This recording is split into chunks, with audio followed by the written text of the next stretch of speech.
We are going to continue from where we stopped yesterday. We were looking at combined probabilities, and then we looked at a coin being flipped a number of times. And today, before we go on, we are going to have a note, like the tree and table methods which we were looking at yesterday. They do work for a limited number of times, like it does not take for infinity number of times.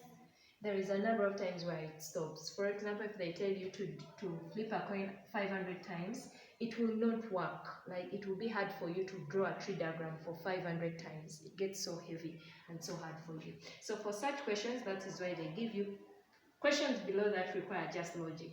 You'll have a half 500 times, like something simple. It will not require you to get maybe a 2, how many times, which requires a tree diagram.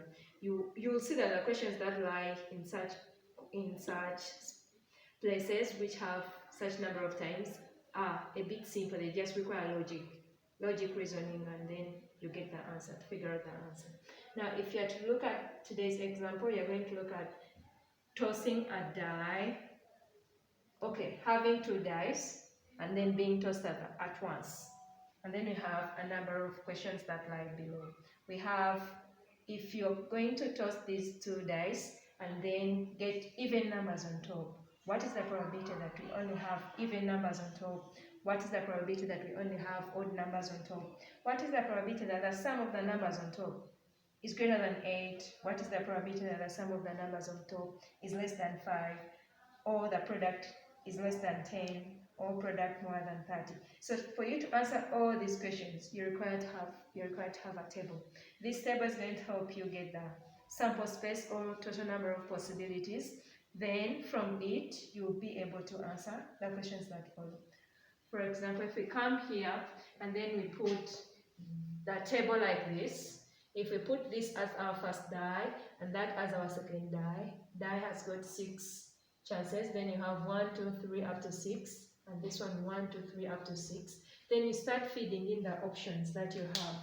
Like if on the first die I get 1, and on the second one I get 1, then I have 1, 1.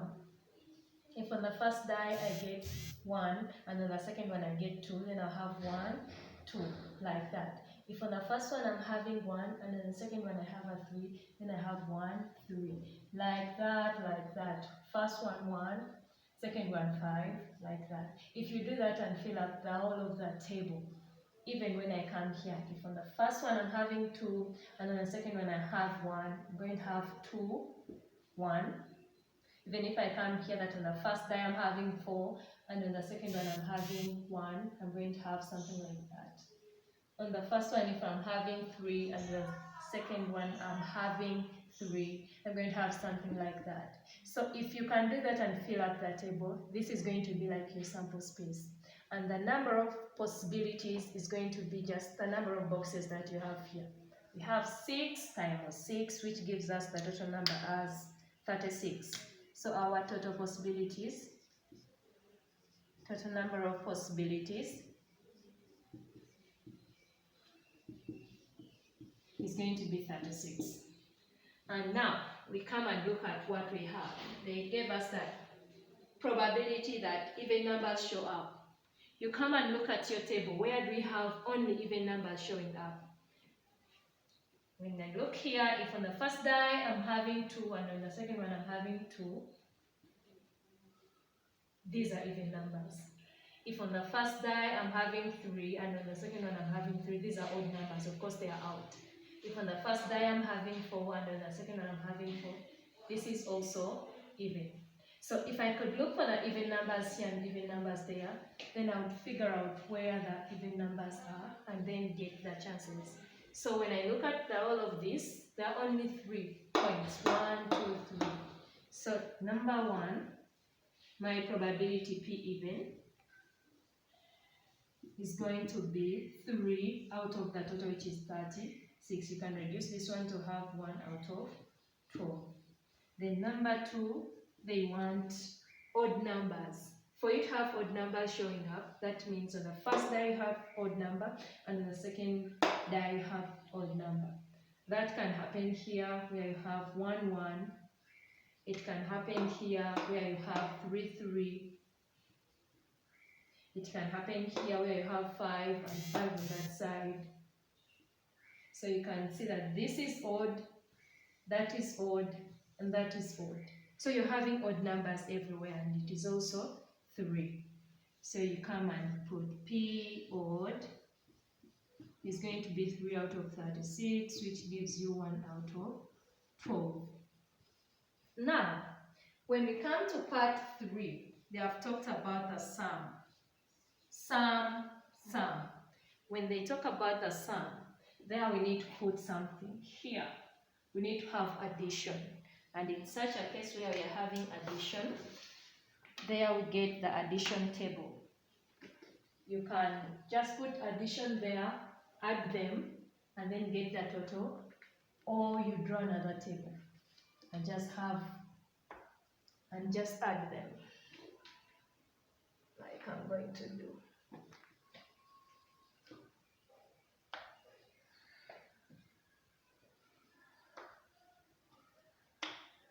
Again, I'm using this as my first and that as my second die.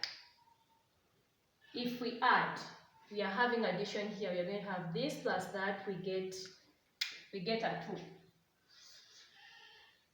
This plus that, if on the first die I'm having 1, on the other one I'm having 2, when I add that I'm going to get a 3. This and that I'm going to get a 4, like that.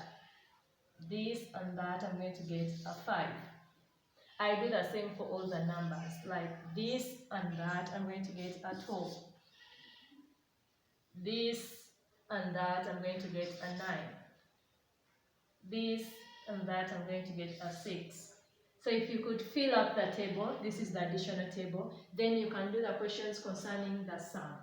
When they say the sum greater than 8, that requires us to have filled everything. This is a 6, this is a 7, this is a 3, this is a 4, 5, 6, 7, 8, 4, 5, so it's not 5, 6, 7, 8, 9, 5, 6, 7, 8, 9, 10, 6, 7, 8, 9, 10, 11, 7, 8, 9, 10, 11. So I've filled every part. Now after filling, the question is saying the sum greater than 8. Sum greater than 8. So when you look here in our summations, this is where we are having 8. The values that are greater than 8, 4, 5, 6, 7, 8, 9, 10. They are just 10. And then you come and say P sum greater than 8 is just 10 out of 36. You can reduce this to have what? By 2, this is 5 out of 18. As simple as that. I believe you can do sum less than 5. Sum less than 5, you're just going to see this is your 5. So what is less than 5 are the numbers there. There and there. Just count them.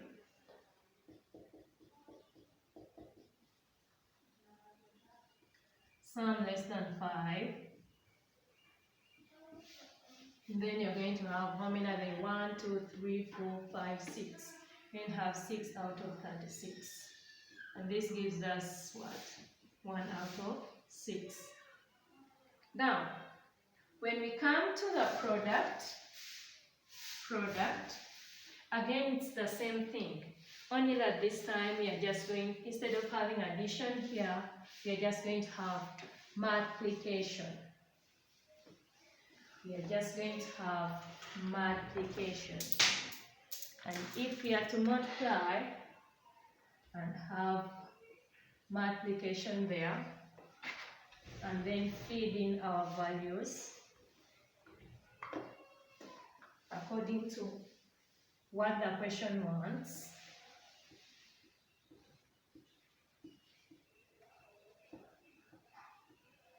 just multiply that two. The values that you get on both both dices, you multiply.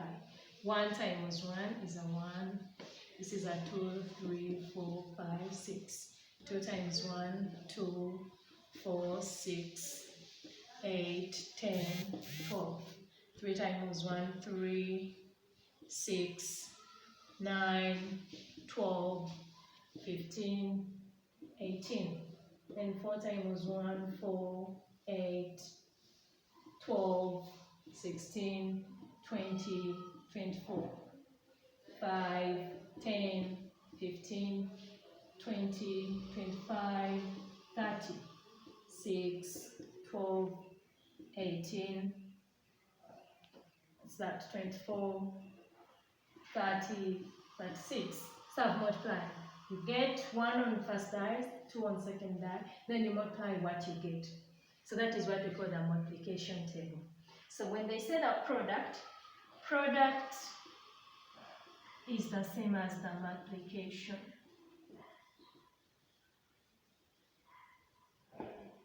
Say product less than 10. You look at these values and see, where do I have product, my product less than 10? And you can see those values and then circle them out. Product less than 10, I have 1, 2, 3, 4, 5, 6, 7, 8, 9, 10, 11, 12, 13, 14, 15, 16, 17. So when we come here, product less than 10, we have got, how many were they? 3, 6, 10, 16, 17. We got 17 out of 36. 36 is the total. You can leave that like that, it can't reduce.